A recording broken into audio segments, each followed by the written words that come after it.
were pretty looking people, but I can tell you people, they were the devil's children. Greetings from Castle Goring, from Mickey, Aurora, and from me. Well, I've certainly had an eventful day, I've got to tell you. Not only have we had filming downstairs with a film crew which has been making a film, but I thought I was losing Treasure today. Oh, it turns out that Treasure doesn't only have kidney problems, he also has pancreatitis. And my grandmother died of pancreatitis. And at one stage today, I really thought that we were going to be losing Treasure. But thank God, he has rallied. So whether he is here for the next few days or weeks, months or years is beside the point. He is here at the moment. And one is coping as well as one can and giving him as much love as one can. So thank you, everybody who expressed interest, and thanks for your kind thoughts. So now, without further ado, I'm going to plunge in with NG, who says, "You will not know who I am from this moniker." Oh, very ominous. "But I have seen you at Gyles Brandreth's parties, so know that you know him." That's very interesting. I can think of one NG off the top of my head, but I'm not going to say who it is just in case it's not that person. What do you make of his recent comments about the royals' attitude to Harry? I can't believe he'd say what he said unless he knew it was safe to do so, and it's pretty biting stuff. Well, he is referring to the recent comments that Gyles Brandreth, who is a great friend of the Queen, our present Queen, I have seen her at his parties. They are close personal friends. And yes, everything Gyles said was true, fair, measured, and doubtless was said in the knowledge that he was not breaching confidences or stretching boundaries. Let's put it that way.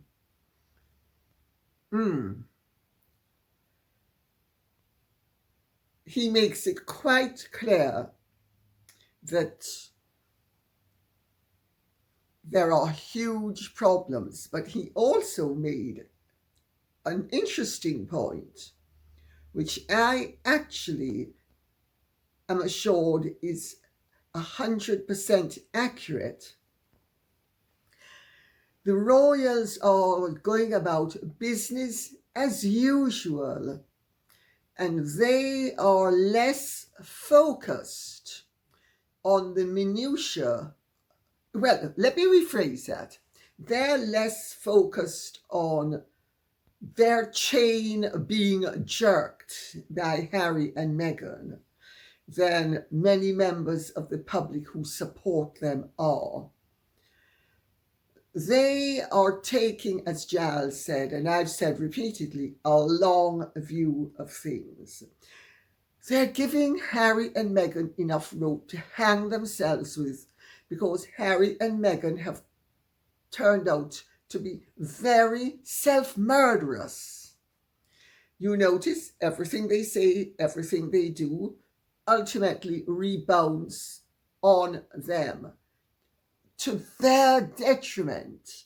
And it actually, everything they do somehow reduces their valuability, their prestige, and reduces positive interest in them.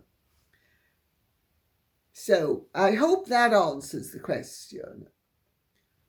Jill Fallon says, H still has no time for his own family, which is sad. Yet, it seems he has a lot for his mother-in-law, to whom he is attached at the hip. She appears to go everywhere with H&M. He looks like the third wheel when all three are together. Well, he is. There's three of us in this marriage. Yes, there are. There's something really rather pathetic and rather,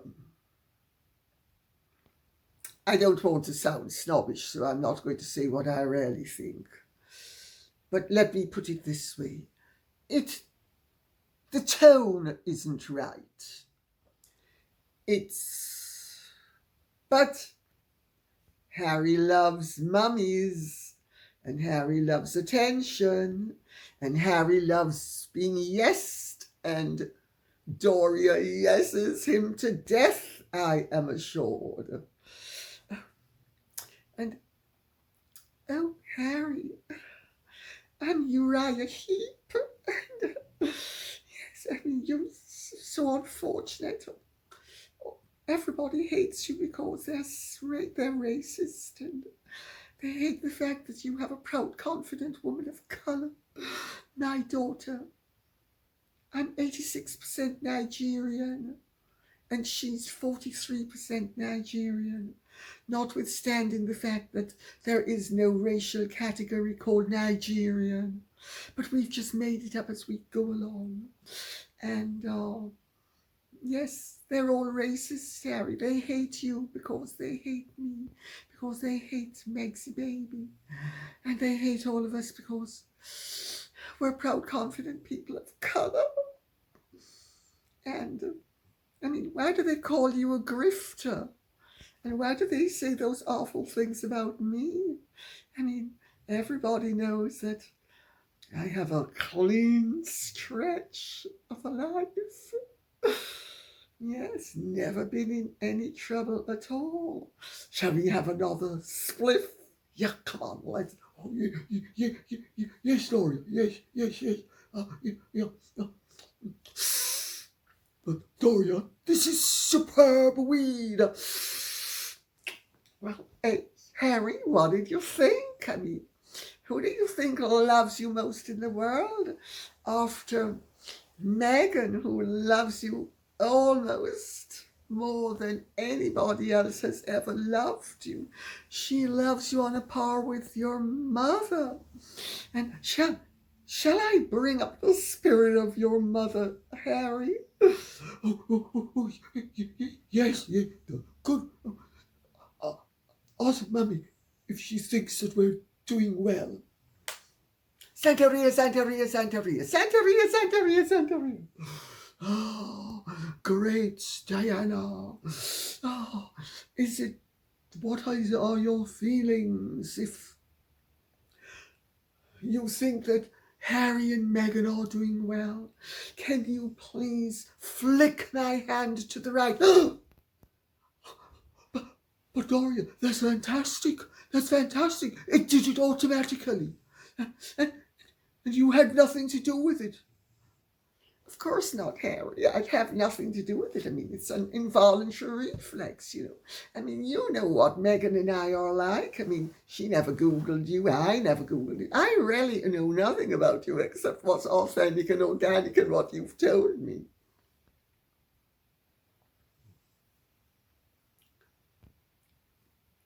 Can you imagine? I mean,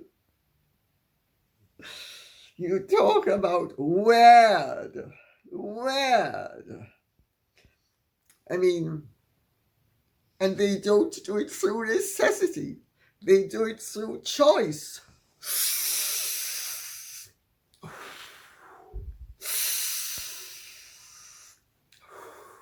Birds of a feather flock together. Ganja smokers, paradise. Oh.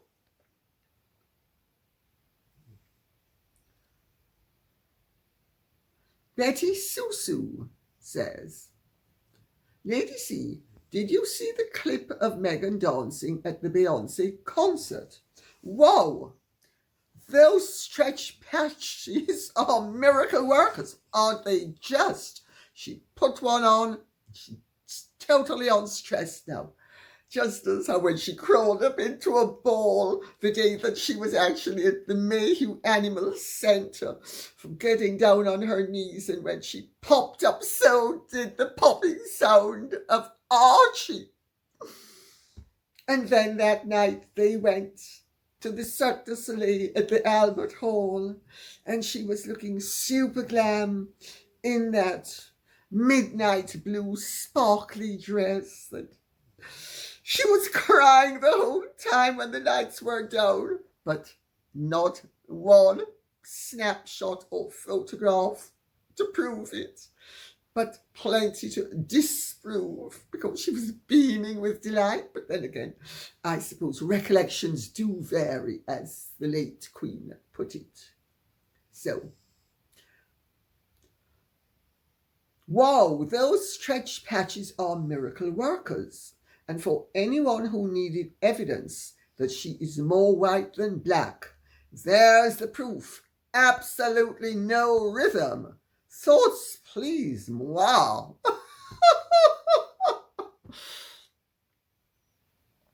Let me tell you, in Jamaica, when I was growing up, even white Jamaicans used to knock anybody who didn't have rhythm and who couldn't dance. I mean, you have to know how to move. And if you didn't know how to move, and you didn't move in the sort of roots way, you were regarded as pathetic. And Meghan, I'm afraid, is not a mover and a shaker on the dance floor. I'm sure when she's horizontal, she's more of a mover and a shaker than she is when she's vertical. But when she's vertical, it's hands everywhere. And I'm so white, but then she is so white, isn't she? Oh, she's so white. Remember, she used to be white until she was outed as being black by the dreadful British press. Remember that? Remember how she absolutely loathed the fact that the British press were the first to accuse her of being black? Well, you're absolutely right, Betty Susu. Meghan, she moved like a real white woman, as the Jamaicans would have put it. Oh dear. Now, as for her attendance at the concert, several people have commented on the fact that it was very near to Diana's, the anniversary of Diana's death. Well, I don't think that makes a scrap of difference, quite frankly, in fairness to Meghan and Harry. Diana has been dead for 26 years. There's absolutely no need to celebrate it in a mournful way. Let me put it that way. I'm not saying that they shouldn't celebrate Diana's life. And also, it was Doria's 67th birthday. Doria was 67, and I bet Doria knows how to move, rather less white than Meghan. Well,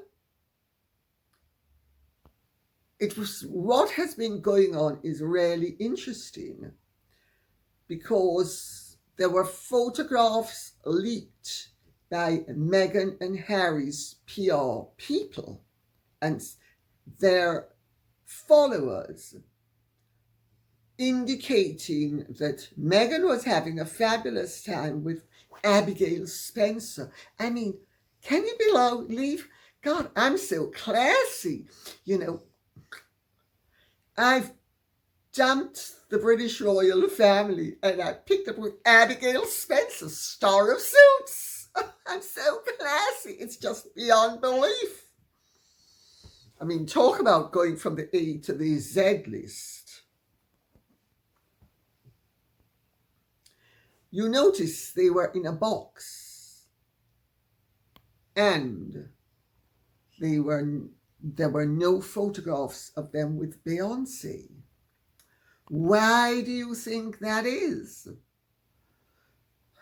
No, I'm not going to be mean and say that the reason why there are no photographs of them with Beyoncé is that Beyoncé knows would run a mile from Harry and Meghan at this stage.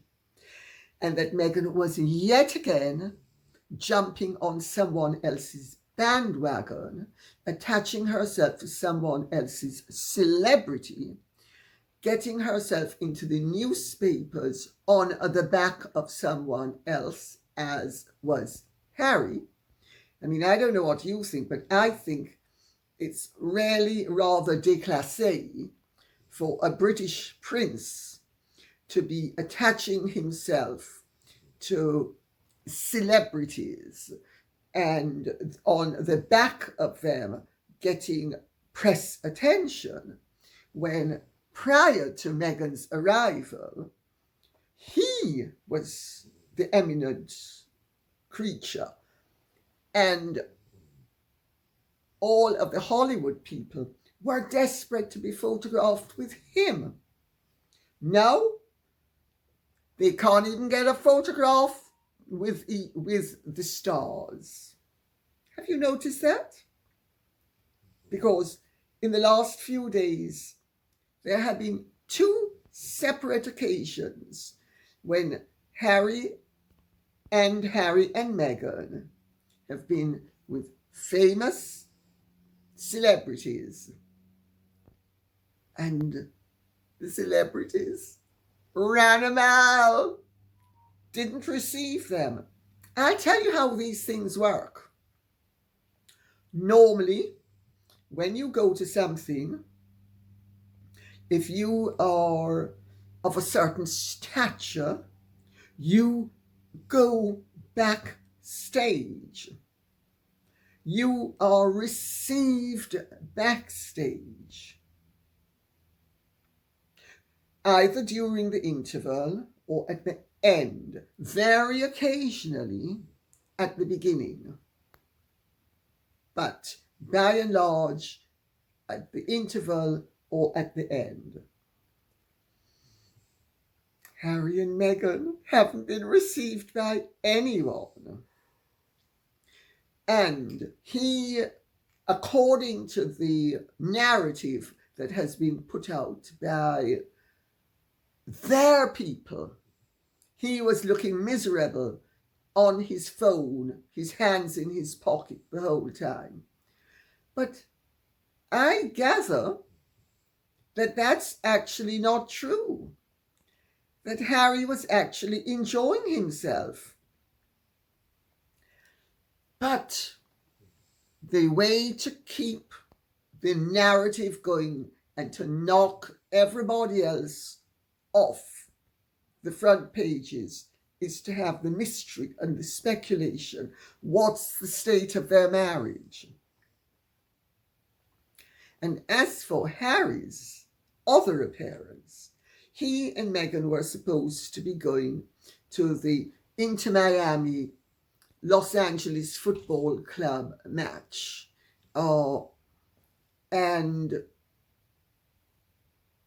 Lionel Messi has joined the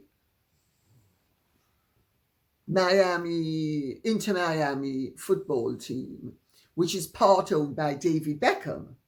David Beckham was there, Brooklyn Beckham was there, and his wife Nicole Peltz was there.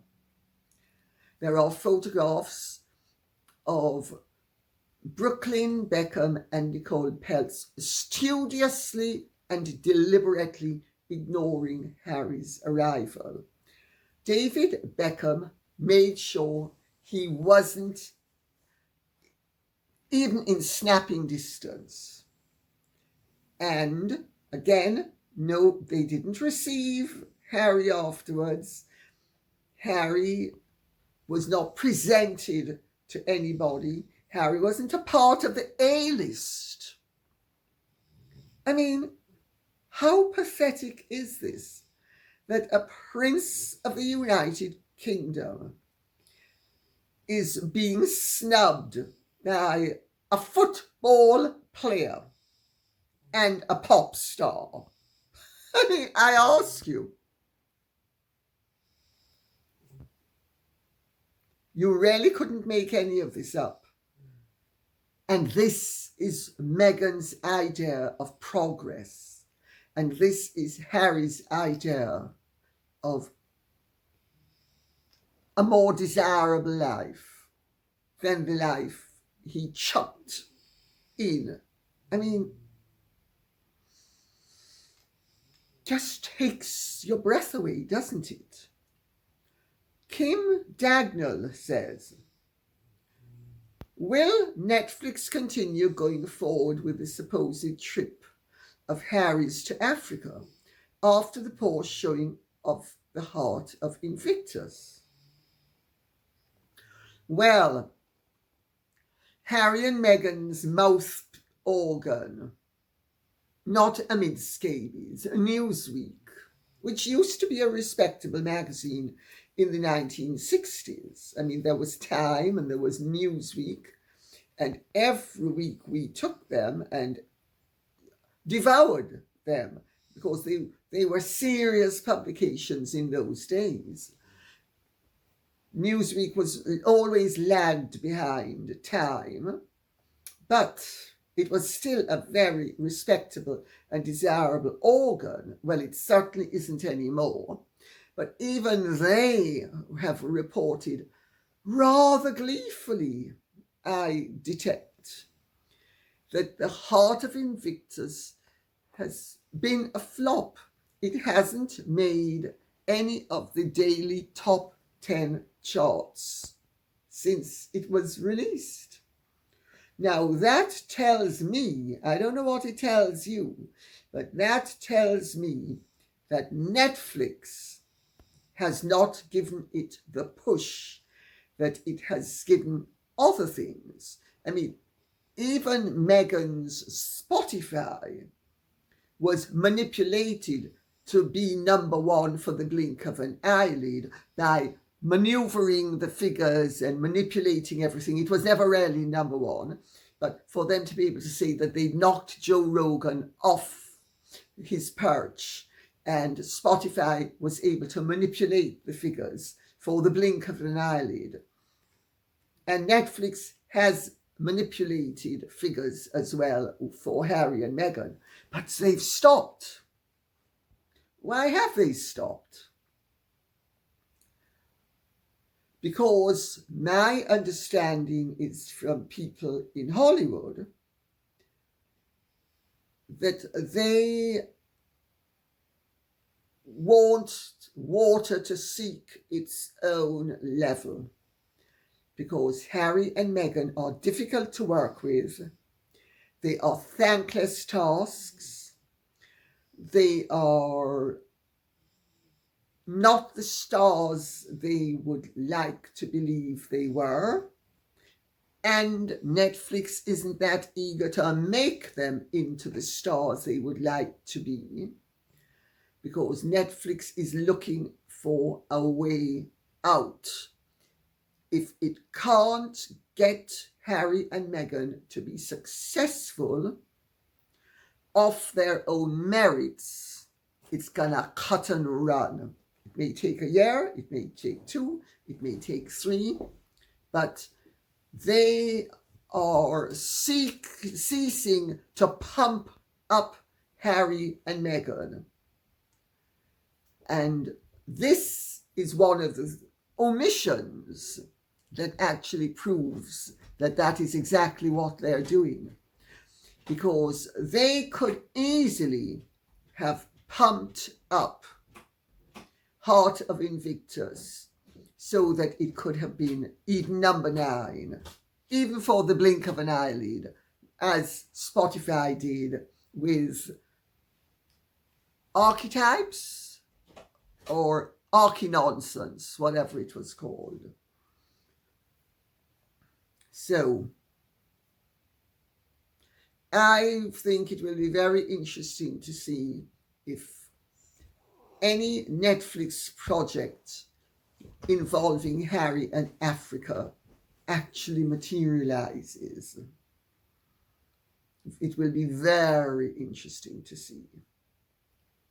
Andrea Berryhill says, okay, let's all admit that Netflix doesn't care about the truth. However, if they want people to take in Invictus documentary, it says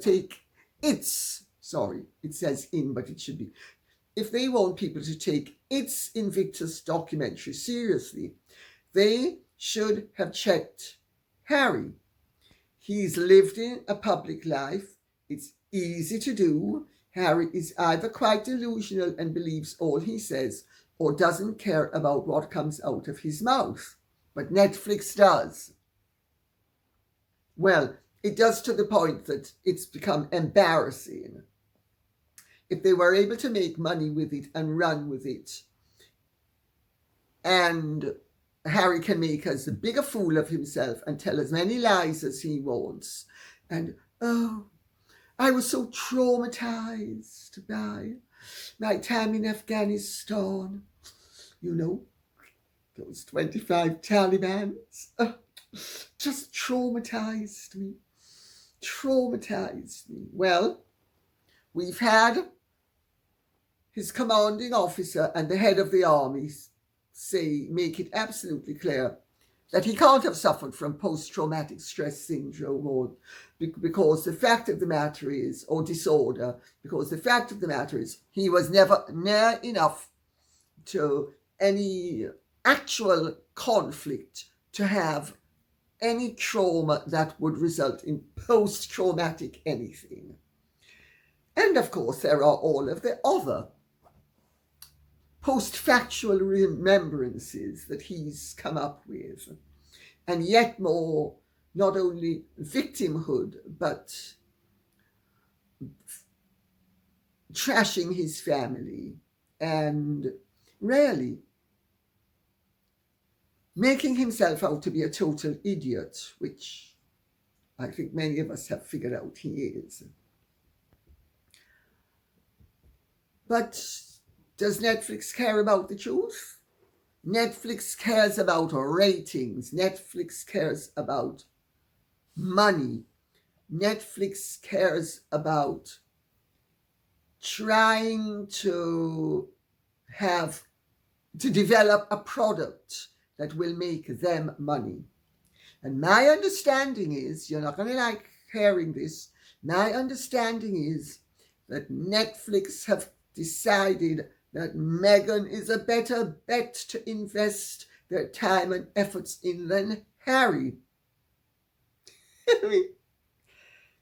I personally think they're going to discover that they've chosen as badly having chosen her as they would choosing him, because the Jamaicans have a wonderful saying which I will not repeat. But really, what they're swapping is beyond belief. J. Fra says, hello, Lady C. We are being treated to a masterclass in media manipulation by the Harkles camp. I'm reading this out because I agree with every word of it, incidentally. And I think it's absolutely wonderful when those of you who take the time and effort to write such wonderfully succinct, incisive, and revelatory comments, I think they deserve to be shared without any input from me. The headlines and stories of the lies and backlash after the release of Heart of Invictus are being shut down. That's right. Harry and Meghan appear at Beyoncé's concert, dance and hug, look cranky, etc. Those clips and photos are being pushed everywhere. If you type either of their names into search engines, those are now the leading search results. Articles linked to the negative Heart of Invictus outcome have disappeared, and now that is what will carry through to the well child speech. And that is how it's done. People need to realize how all forms of media are controlled, so they understand what they are seeing and what is behind it. Lots of love to Treasure. My cat was 21 when she died, and it was a great loss. I'm sorry to hear that. It's always a great loss, isn't it, to lose a cat or a dog? I have to tell you, a friend of mine said when her dog died, she said, I hate to say it, but I've grieved for my dog more than I did for my brother. Oh dear, oh dear. Well, I think that's exactly right. I think that's exactly what's happening. And I think that's why there are the mixed messages. That's why Meghan's making an exhibition of herself and dancing, and she's with Abigail Spencer, star of Suits, and Harry is there on his phone and looking a little bit sort of for all of 2 minutes cranky, and they go with that and they post that. They post it themselves.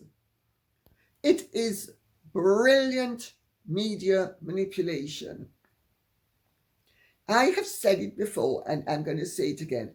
Meghan Markle would give Joseph Goebbels a run for his money. She is the past mistress of propaganda. She is a brilliant propagandist. And rather like Goebbels, she is not hampered by fact. And she makes sure that she attaches herself to people and organizations who are equally adept. And when she can't pay her bills, or when she falls out with them for whatever other reason that there is, such as like she's moonlighting on the side, they have 3 stories planned for the week. All of a sudden there are 6 stories, 3 of which she has edged into the scenario, and they don't like that. But it's all topical. It's all keeping people talking about her and about him. It's distasteful, but it's brilliant. And I'm glad that this person has alighted upon it as well, and I am delighted to have read it out. Adam P.T. London says, great channel, thank you. Thank you. Can you please share your thoughts and condolences for Mr. Fayed, 94, who passed a few days ago? How will his passing impact on the Diana legacy? Is it the end of Diana conspiracy energy? Does Mr. Fayed Jr. now take over the helm with the family's with the family's wealth? Is there any friendship between Harry and William and the Fayeds, I wonder? Or was all the connection focused on their father's side? Well, Camilla Fayed has been entertained by William. By William. She's a beautiful looking girl. I've met her. I know Haney Fayed slightly, and I like her enormously, and I think she likes me too. And of course, I have been in touch with her, and she has responded. And, you know, she was very sweet about how, you know, her husband was able to enjoy the last years of his life surrounded by love with his family once he retired. And 4 children of his marriage to Haney, and there was Dodi with Samira Khashoggi, who is dead now, as we all know. He never got over the death of his son. I know that. And I never ever met Mohamed Fayed. I've been in the same room as him, but I've never met him. And there are very mixed reports about him. But I have to tell you, I read what Dominic Lawson had to say about him. And possibly people don't realize that Dominic Lawson has an axe to grind, because he's married to Rosa Monckton. And I'm here to tell you that Diana was dumping Rosa Monckton when she died. Diana had gone on a trip with Rosa on a boat lent by another friend of mine called Chrysanthi Lemos. And this was a few weeks. This was between the first Fayed trip and the second Fayed trip, the second one resulting in their deaths. And she went to Greece with Rosa Monckton. And Diana came back and said that she was dumping Rosa Monckton because Rosa was anti the relationship. And Diana actually said that she thought that Rosa was anti-Arab. And she wondered if it was because she was married to Dominic Lawson, who is Jewish. I don't think that necessarily had anything to do with it. But you never know. It could well be that Rosa Monckton was simply insufferably snobbish, because she hadn't been against Hashnat Khan, but she was definitely against Dodi. And I don't believe a word that Rosa Monckton has said about what transpired between her and Diana, because I know the other side of the story. So we can safely discount a lot of what Dominic Lawson has said about Mohamed Fayed, some of which is true, some of which is not. But Dominic Lawson seems to have forgotten that it's very admirable that somebody started out humbly and achieved all that Mohamed Fayed achieved. And at least he had the good grace to admit that Mohamed Fayed did an awful lot of good work for charity. At least he had the good grace to, even though I'm sure it's stuck in his craw, to acknowledge that. But you know, he seems to have missed the point that if Mohamed Fayed had to fabricate a grand background to qualify as the purchaser of Harrods, That says an awful lot more and is an awfully damning indictment against the values of the British establishment at that time. That people's class, that the class into which they were born, that the class from which they had escaped and that they had aspired to a more elevated circumstance in life, and they had succeeded in achieving it through their own initiative, are sometimes not quite as kosher as one would have liked, but still, you can't take away his tremendous accomplishments.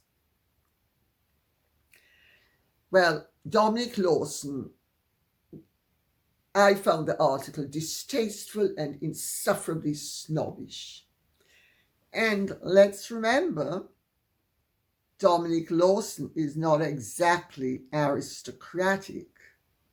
Yes, his mother came from a rich family, but as I recall it, his father squandered out most of her money. That's right. And as for Rosa, I mean, give me a break. The Monktons were a perfectly nice upper middle class family. Walter Monckton was Edward VIII's lawyer, and that's how he ended up being made a Viscount. Hardly ancient lineage. You know, when people are so insufferably snobbish about other people who've achieved more than they have, because Mohamed Fayed achieved a hell of a lot more than either Dominic Lawson's father or grandfather on the maternal side. And he achieved a heck of a lot more than Walter Monckton and his descendants. But they're snobbish about him because their success predated his by 40 or 50 years. I mean, pathetic. I mean, you're not speaking about somebody of ancient lineage. Not one of them is of ancient lineage. So my personal recommendation is that they should all take an enema. Then we'd be rid of them. Now, as for Tom Bower, he also waded in. And he is well known to do hatchet jobs, sometimes more fairly than others. And again, I'm not saying that Mohamed Fayed didn't finagle things, because I know he did finagle things. But to say that he did not deserve a British passport when all sorts of crooks, con artists, and murderers have been given British passports really is stretching a point. You know, if there's one thing I can't stand, it's moralizing done from the vantage point of hypocrisy.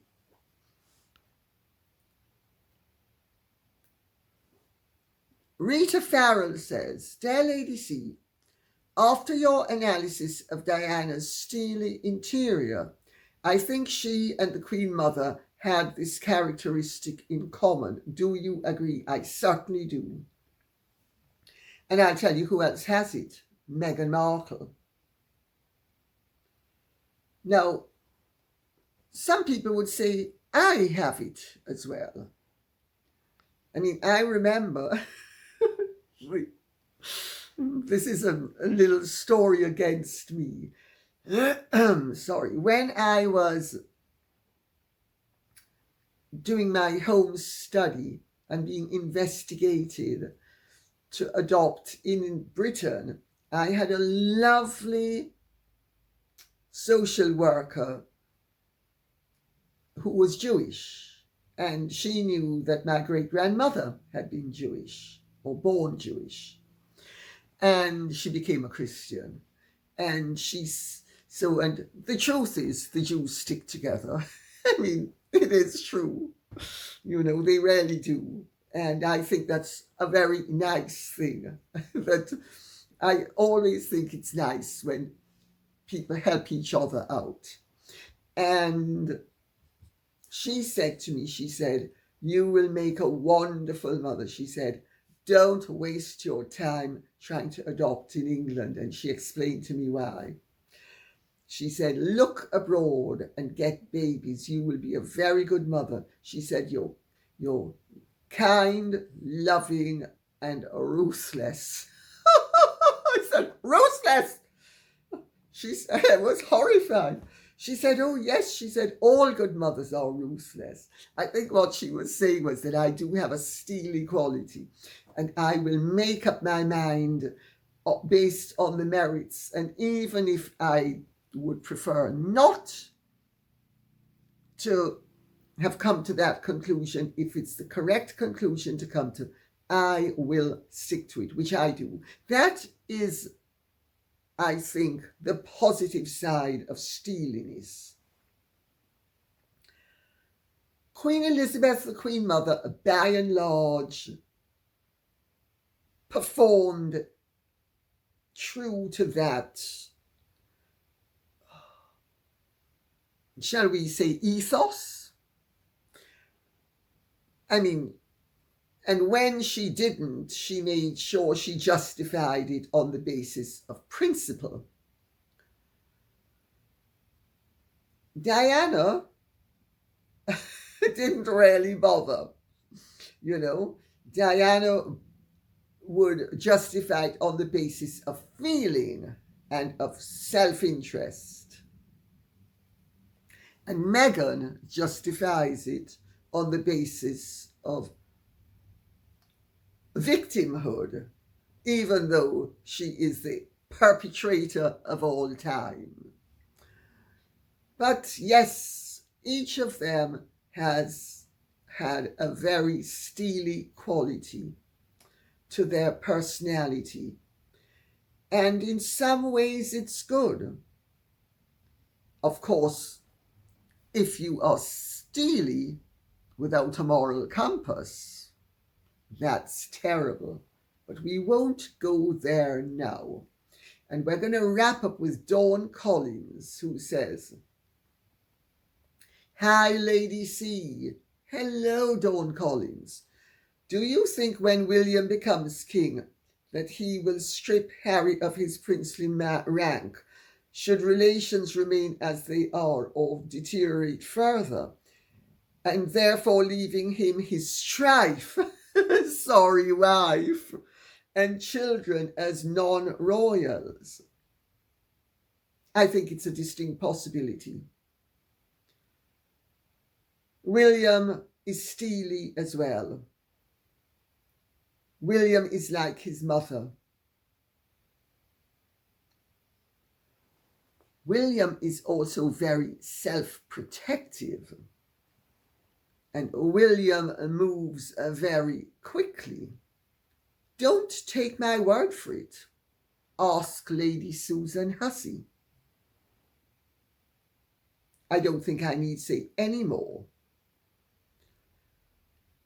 And will he, if he deems it appropriate? I wouldn't put it past him. And I'll tell you better, it's the best thing he could do if it becomes necessary.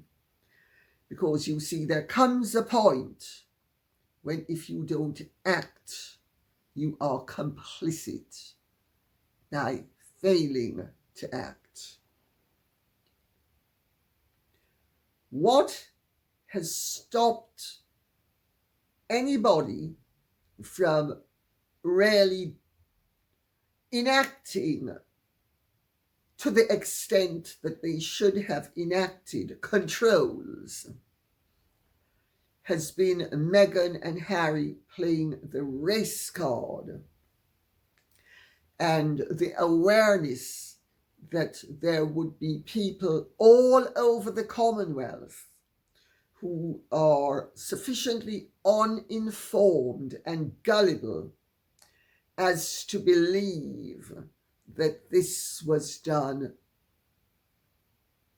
to block people of colour from the throne.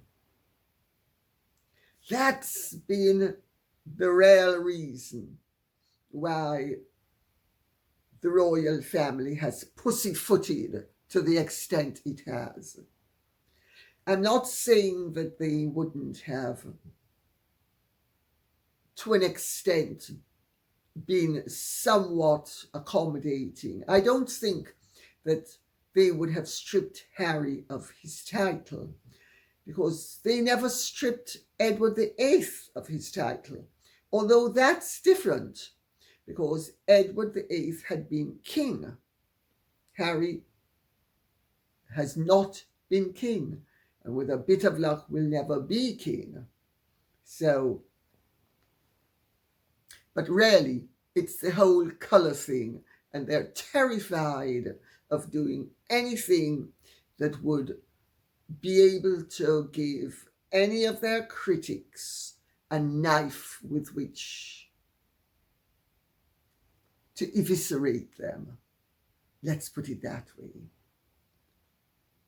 And on that note, I will say thank you very much for listening. I hope this has been of some interest to you. Please remember, keep the questions and comments coming in so that I can be guided by you as to what we should be speaking about. Okay, thank you so much. God bless. And if you have really enjoyed this, please like, share, subscribe, press the notification bell, and Godspeed.